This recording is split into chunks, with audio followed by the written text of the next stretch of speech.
Welcome to the Canned Wine Podcast, where we open cans of wine and talk about it. We are in season 3, not threes and three, but rather season 3, episode 15. And this season, we are bringing you The World in a Can, which is not to be confused with the Wine in a Full Metal Jacket, which was our second runner-up for a theme for this year. A good one, but we didn't want to go with that. So this week, we are off to Australia to bring you that little piece of the world in a can. But before we get there, our wine nerd word of the week, flavor compounds.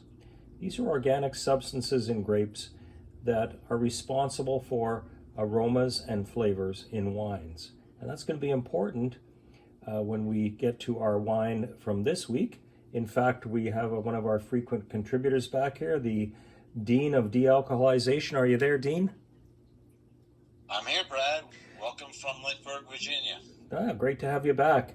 And as we are coming towards the big holiday season, there's a lot of people are celebrating, and some people are celebrating without alcohol. So I thought it'd be a great time to have you back to introduce and open a can of. Today's can is the Amalfi Spritz by the Lyerś company in a 250 milliliter can.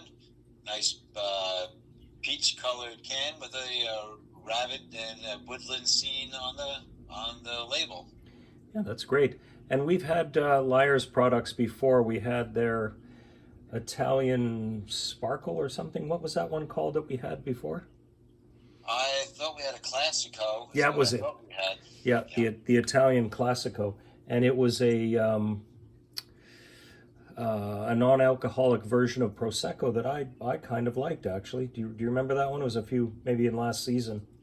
I do remember. I remember the company and remember looking on their website about reading all about them. Exactly.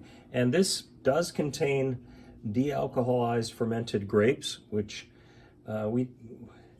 we don't raise the bar very high here at the Canned Wine Podcast, but it does actually have to have some wine in it to be part of a regular episode, although we did do a Spirit Week thing back in the summer where as long as it had alcohol, it could be in it. This one doesn't have any alcohol in it. Did you have any information on how they may have removed the alcohol from the grape fermented concentrate? I did look up non-alcoholic fermented grape product, and one of two ways. They probably use a low temperature, low volume system, or perhaps reverse osmosis to get the alcohol out. Exactly. And what they do is by lowering the pressure, they can reduce the temperature that they have to distill it at, and that reduces the chance of boiling off all of the flavor compounds. Sometimes they do that and put them back in, but in this case they probably kept them in through that process. And this is manufactured in Australia. That's the location, basically right off the website or the can. And the origin, well, I found this in Hudson, New York, which is a ways up the river from us here. I hadn't been there. We went up to check it out, and it's a very hip artistic community, and they had this at the Hudson Market right on one of their main streets there. I thought, hey, well, this is cool. And I managed to get it down to you in Lynchburg so that we could open it and see what it's all about. It's been chilling in my refrigerator for weeks now. Great. Well, I appreciate your patience and your restraint.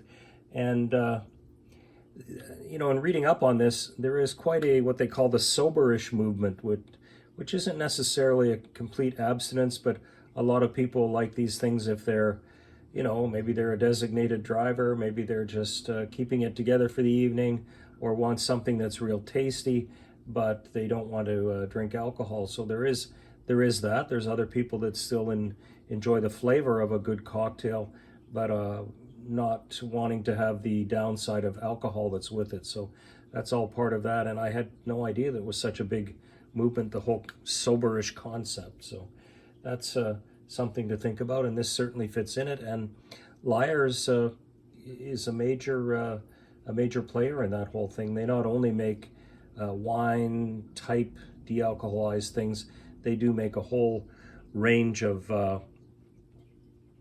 non-alcohol spirits, so you could make any particular cocktail you're liking and enjoy it. So anything else you'd like to add, Dean, before we open this can and talk about it? Just looking at their website, it made me want to maybe try some of their other products, because the sober movement is good, especially through the holidays where you don't want to overdo it. And if you find yourself having too much, it's a good way to really cut back. And pace yourself. Now, this is called the Amalfi Spritz, and it kind of alludes to a favorite drink of the Amalfi Coast in Italy. A regular Amalfi Spritz is limoncello, prosecco, and then some botanicals just to give it some flavor. So I think that's the general concept they're going with here. So without any further ado, let's get ready to open this. We've already talked quite a bit about it, and we will continue to do so. Are you ready down there, Dean? I'm ready. Let's open it.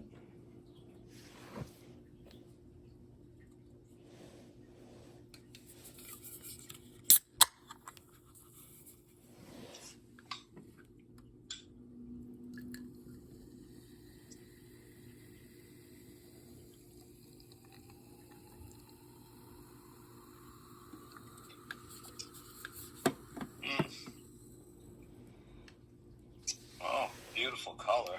It is a beautiful color. I'd say it's almost an amber, golden. Amber golden, definitely on the orangey side. And it does have a lemony scent to it. Obviously a tribute to limoncello.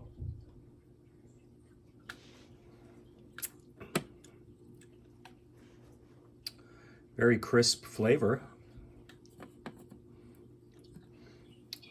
It has a slightly winish taste to it. It does have that dry finish that they say on the website, even though there's a fair amount of sugar in it. Yeah, it has, 70 calories per can, so. It's delicious. It has a very, not very, but a nice, light, spicy, citrusy flavor. It's great. And there is some sort of a botanical flavor there, not quite like a gin, but it has some sort of beyond botanical, I can't say what it is. There's some sort of a flavor. It's not really like juniper berries, but something along that lines. Slightly astringent on the very end, which actually brings the flavor out. Yeah, I would say. Yeah, I like it. I could see this being I probably would put it. I poured it into a champagne flute, but it might be better off into an old fashioned with an ice cube and a twist of lime in it or something. Very nice. Yeah, I like that. What could you pair this with? Maybe some aperitif, some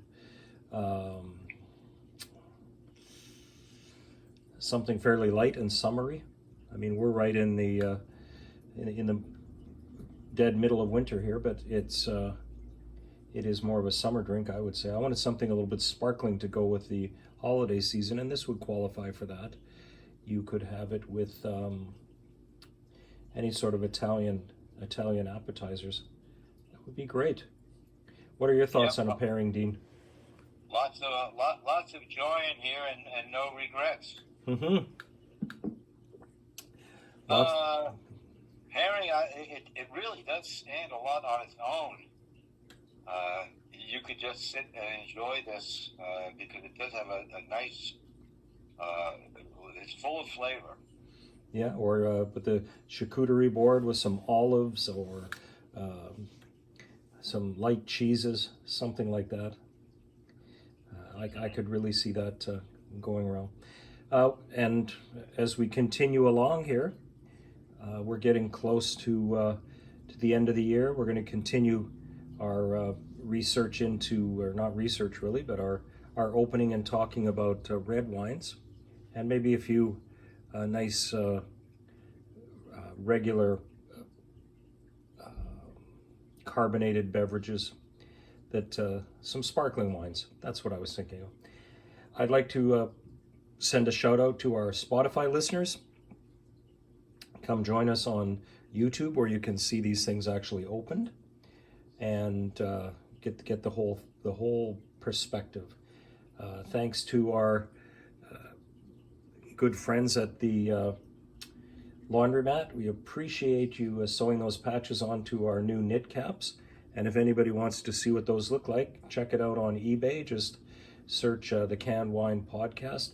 And a final shout out to Jamie and May up in Gimli, Manitoba. Great talking to you today, and hope you're having a very warm holiday season inside, because it's colder than heck out there right now. So again, Dean, thanks for coming on and forcing us to, or letting us force you to enjoy these excellent non-alcoholic beverages.